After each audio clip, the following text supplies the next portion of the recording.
సంక్రాంతి సందర్భంగా ప్రయాణికుల కొరకు మేము దాదాపుగా 1000 దాటి బస్సుల్ని ప్లాన్ చేయడం జరిగిందండి.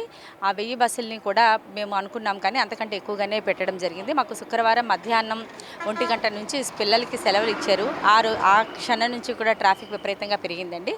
ఆ ఒక్కరోజే మేము సాయంత్రం 100 బస్సులు నైట్ క్లియరెన్స్ వరకు పెట్టాం. ఆ మరుసటి రోజు నుంచి రోజుకి 200 బస్సులు పెట్టామండి. హైదరాబాద్, విజయవాడ వంటి సుదూర ప్రాంతాలకి స్పెషల్ బస్సులు పంపించి అక్కడి నుంచి తీసుకొస్తున్నాము. అదేవిధంగా ఇక్కడికొచ్చి అక్కడి నుంచి అంతా కూడా ఇక్కడికి మనకి డంప్ అవుతున్నారండి విశాఖపట్నంలో. ఇక్కడ నుంచి పార్వతీపురము, పాలకొండ, సాలూరు, బొబ్బిలి, శ్రీకాకుళం చాలా ఎక్కువగా ఉందండి. శ్రీకాకుళం, పలాస, టెక్కలి, అలాగే అనకాపల్లి, చోడవరం ఈ ప్రాంతాలకు కానీ విపరీతంగా ప్రయాణికులు వెళ్తున్నారండి.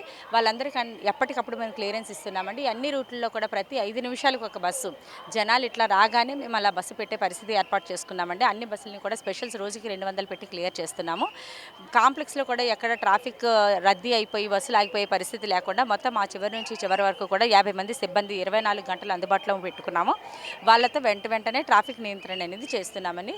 అదేవిధంగా నాన్ స్టాపుల్లో కూడా లైన్లు ఎప్పుడైనా కానీ పెరిగి మన చేతులు దాటే పరిస్థితి వచ్చినప్పటికల్లా వెంటనే 2 బస్సులు పెట్టి నాన్ స్టాప్ను కూడా క్లియరెన్స్ చేయడం జరుగుతుందండి. మేము ప్రయాణికులకు కావాల్సినటువంటి బస్సులు అందుబాటులో ఉంచాము కాబట్టి ప్రతి ఒక్కరూ కూడా మా ఆర్టీసీ బస్సులని వినియోగించవలసిందిగా కోరుతున్నాం. ఎందుకంటే అండి మాది సురక్షితమైన ప్రయాణం ఉంటుంది. ఇందులో ఏ విధమైనటువంటి ప్రమాదాలకి ఆస్కారం ఉండదు కాబట్టి ప్రయాణికులు ఈ పండుగలను సంతోషంగా జరుపుకోవాలి అంటే వాళ్ళ 2 వీలర్స్లో కానీ ఆటోల్లో కానీ ప్రైవేట్ ట్రావెల్స్ ద్వారా వెళ్లకుండా ఆర్టీసీ బస్సులను ఉపయోగించుకున్నట్లయితే చాలా సంతోషంగా వాళ్ళ పండుగ జరుపుకుంటారు. అదేవిధంగా ఖచ్చితంగా మేము సేఫ్టీ అనేది మాకు ముఖ్యమైనటువంటి ప్రాధాన్యత అంశం కాబట్టి మేము వాళ్ళని సురక్షితంగా గమ్యస్థానాలకు చేర్చే అవకాశం ఉంటుంది. కాబట్టి బస్సులు అందుబాటులో ఉన్నాయి. ప్రతి ఒక్కరూ కూడా మా బస్సులను వినియోగించవలసిందిగా కోరుతున్నాం. ఈ స్త్రీ శక్తి అనేది ఏర్పాటు చేసిన దగ్గర నుంచి స్పెషల్స్ బస్సులు పెట్టినప్పటికీ కూడా ఈ స్త్రీ శక్తి అందరికీ కూడా 5 బస్సుల్లో కూడా మేము ఫ్రీ అనేది అలౌ చేస్తున్నామండి. అయితే ప్రయాణికులు స్త్రీ ప్యాసింజర్స్ ఏమనుకుంటున్నారంటే మేము అసలు బస్సు ఎక్కిన తర్వాత టికెట్ తీయక్కర్లేదు అనుకుంటున్నారు.